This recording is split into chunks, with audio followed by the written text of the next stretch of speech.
ಕಾರ್ಯಕರ್ತ ಬಂಧುಗಳೇ, ಕಳೆದ 4-5 ದಿವಸದ ಹಿಂದೆ ಆಗಿರ್ತಕ್ಕಂಥ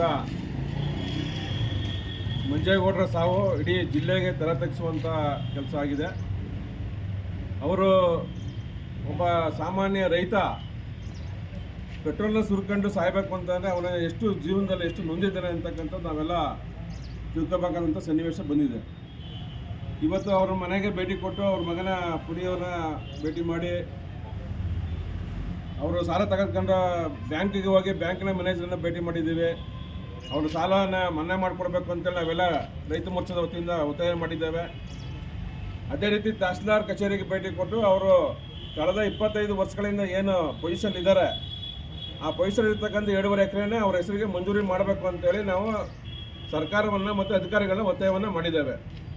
ಸನ್ಮಾನ್ಯ ಕೃಷಿ ಸಚಿವರು ಮತ್ತು ಪೊಲೀಸ್ ಇಲಾಖೆ ಅವತ್ತು ಬೆಂಗಳೂರಲ್ಲಿ ಭೇಟಿ ಕೊಟ್ಟು ಏನು ಮಾತಿನ ಕೊಟ್ಟಿದ್ದಾರೆ ರೈತರ ಮನೆಗೆ, ಆ ಕುಟುಂಬಕ್ಕೆ 5 ಲಕ್ಷ ಪರಿಹಾರ ಕೊಡ್ತೀವಿ ಅಂತ ಹೇಳಿದ್ದಾರೆ. ಅದು ಸಾಲದು, ಇದು ವಿಶೇಷ ಪ್ರಕರಣ ಅಂತೇಳಿ ಪರಿಗಣಿಸಿ ಕನಿಷ್ಠ 25 ಲಕ್ಷವನ್ನು ಅವ್ರ ಮನೆಗೆ ಪರಿಹಾರ ಕೊಡಬೇಕು ಅಂತೇಳಿ ಒತ್ತಾಯ ಮಾಡ್ತಾನೆ. ಜೊತೆಗೆ ಅವರು ಏನು ಭವಿಷ್ಯದಲ್ಲಿ ಇರ್ತಕ್ಕಂಥ 7 ಎಕರೆನ ಈ ಕೂಡ ಸಾಗುವಳಿ ಕೊಡ್ತಕ್ಕಂಥ ಕೆಲಸವನ್ನು ಜಿಲ್ಲಾಧಿಕಾರಿಗಳಿಗೆ ಆದೇಶ ಕೊಟ್ಟು ಮಾಡಬೇಕು ಅಂತೇಳಿ ಒತ್ತಾಯ ಮಾಡ್ತಾನೆ. ಜೊತೆಗೆ ಅವ್ರ ಮನೆಗೆ ಸರ್ಕಾರಿ ನೌಕರಿಯನ್ನು ಕೊಡಬೇಕು ಅಂತೇಳಿ ರೈತರ ಪರವಾಗಿ ಒತ್ತಾಯ ಮಾಡ್ತಾನೆ. ಕಾರಣವಾದ್ರಷ್ಟೇ ರೈತ ಇವತ್ತು ಸಾಯುವಂಥ ಪರಿಸ್ಥಿತಿಯಲ್ಲಿ ಏನೇನಾಗಿದೆ ಅಂತಕ್ಕಂಥದ್ದು ಇಡೀ ಸಮಾಜ ನೋಡಿದೆ. ಬಹಿರಂಗವಾದ ಸ್ಥಳದಲ್ಲಿ ಜಿಲ್ಲಾಧಿಕಾರಿಗಳ ಕಚೇರಿ ಮುಂದೆ ಅವನು ಆ ಸಾಮಾನ್ಯ ವ್ಯಕ್ತಿ ಆ ಸೀಮೆಣ್ಣೆ ಸುತ್ಕೊಂಡು ಪೆಟ್ರೋಲ್ ಸುತ್ಕೊಂಡು ಆತ್ಮಹತ್ಯೆಗೆ ಪ್ರಯತ್ನ ಮಾಡಿರ್ತಕ್ಕಂಥದ್ದು ನಮಗೆಲ್ಲ ಗೊತ್ತಿದೆ.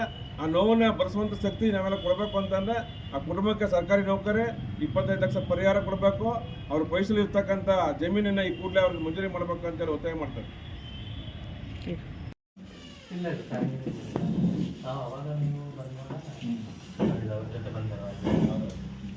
ಇದು ಪುನೀತ್ ಅವ್ರದ್ದು ಏನು ಪೊಸಿಷನ್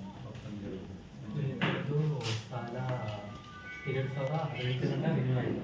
ಕರೆಕ್ಟಾಗಿ 2014 ಸಾಲ ತಗೊಂಡಿದ್ದು 2018 ಸಾಲ ರಿನ್ಯೂ ಆಯಿತು. 2018 ಆದಮೇಲೆ ಸಾಲ ಇದು ಮಾಡಿಲ್ಲ, ಕಟ್ಟಿಲ್ಲ, ನವೀಕರಣ ಮಾಡಿಲ್ಲ. ಎಷ್ಟು ತಗೊಂಡಿದ್ರು ಟೋಟಲ್ 2018 3,20,000 ತಗೊಂಡಿದ್ದು.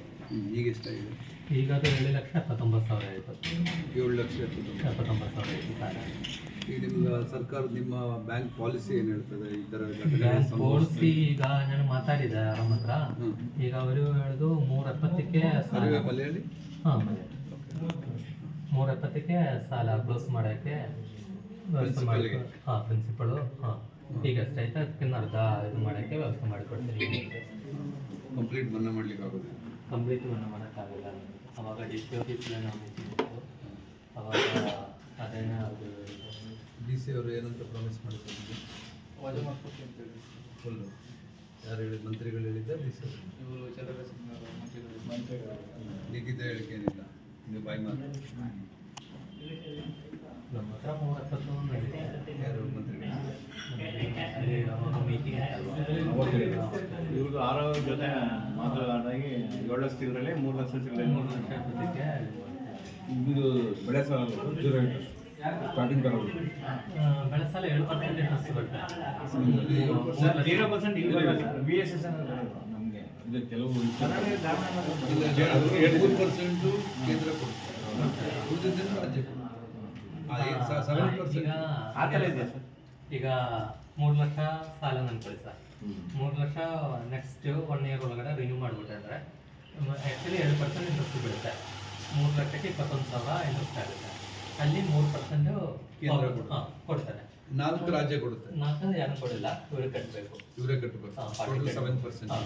ಬಟ್ ಕರೆಕ್ಟಾಗಿ ಪೇ ಮಾಡಿದ್ರೆ ಅದೊಂದು ಕನ್ಸೆಷನ್ ಇದೆಯಲ್ಲ, ಅದು ರೆಗ್ಯುಲರ್ ನೀಟಾಗಿ ಪ್ರತಿ ವರ್ಷ ರಿನ್ಯೂ ಮಾಡಿದ್ರೆ 4% ಇಂಟ್ರೆಸ್ಟ್ ಬರುತ್ತೆ. ಇಲ್ಲ ಅಂದ್ರೆ 7% ಬರುತ್ತೆ. ಇಲ್ಲ ಅಂದ್ರೆ 7%. ಬಟ್ ಈ 1 ವರ್ಷ ಆದ್ಮೇಲೆ ಅದು 13.5% ಹೋಗುತ್ತೆ.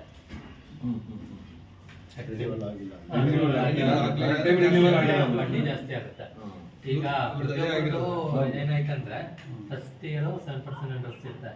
ಅದಾಗಿಲ್ಲ ನೆಕ್ಸ್ಟ್ ಇಯರ್ ಆದ್ಮೇಲೆ 13.5%, 3 ಲಕ್ಷ ಮೇಲೆ ಅಂದ್ರೆ 13.5% ಇಂಟ್ರೆಸ್ಟ್. ಅದೇ ಪ್ರಾಬ್ಲಮ್ ಆಗುತ್ತೆ. ನಾವು ನಿಮ್ಮನ್ನು ಕೇಳ್ತೇವೆ, ಈಗ ಅವ್ರ ತಂದೆ ಫೈನಾನ್ಷಿಯಲಿ ವೀಕ್ ಇದೆ, ಏನಾದರೂ ವಿಶೇಷವಾದ ವ್ಯವಸ್ಥೆ ಒಳಗಡೆ ಅದನ್ನು ಮನ್ನಾ ಮಾಡಲಿಕ್ಕೆ ಏನಾದ್ರು ಅವಕಾಶ ಇದೆಯಾ? ನಿಮ್ಮ ಹಂತದಲ್ಲಿಲ್ಲ, ದೊಡ್ಡವ್ರ ಹತ್ರ ಮಾತಾಡಿ ಏನು ಮಾಡ್ಬೋದು ಅಂತ ಅಟ್ಲೀಸ್ಟ್ ಹೇಳ್ಬೋದು. ಯಾರನ್ನ ಅಪ್ರೋಚ್ ಮಾಡಿರಾಗುತ್ತೆ ಇದು? ನಿಮ್ಮ ಮೇಲ್ ಮಾಡ್ತಾರೆ ಯಾರೋ ಜೊತೆ ಮಾತಾಡಿ ಆರೋಲೆ ಯಾರೋ ಹೋಗಿದ್ದು, ಬಟ್ ಆರೋಲೆ ಹಿಂಗೆ ಡೆಸಿಷನ್ ಆಯ್ತು ಸರ್. ಚೆನ್ನಾಗಿ ಅರ್ಧ ಕಟ್ಟಂಗೆ ಅರ್ಧ ಕಟ್ಟಂಗೆ ಫುಲ್ ಬಿಟ್ಕೊಡಕ್ಕೆ ಚಾಲು ಕೊಡೋಕೆಂದ್ರೆ ನಮ್ದು ಚೇರ್ಮನ್ ಲೆವೆಲ್ ಏನೋ ಯಾರು ಚೇರ್ಮನ್ ಅವರು? Chairman Ballari sir, Ballari head office. ಎಷ್ಟು ಬ್ರಾಂಚ್ ಇದೆ ಕರ್ನಾಟಕದಲ್ಲಿ? ಸರ್ 1760 ಬ್ರಾಂಚಸ್ ಇದೆ ಸರ್. 1760. yes sir. ಈಗ ಎಲ್ಲ ಸೇರಿ ಮರ್ಚ್ ಮಾಡಿ.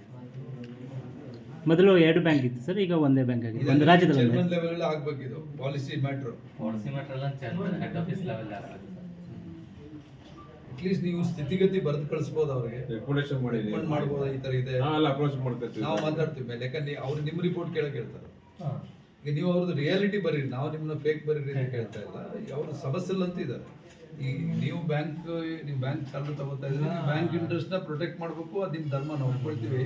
ಈಗ ನಾಟ್ ಕ್ವಶನಿಂಗ್ ದಟ್. ಈಗ 7 lakhs ಮನ್ನಾ ಮಾಡಿ ಅಂದ್ರೆ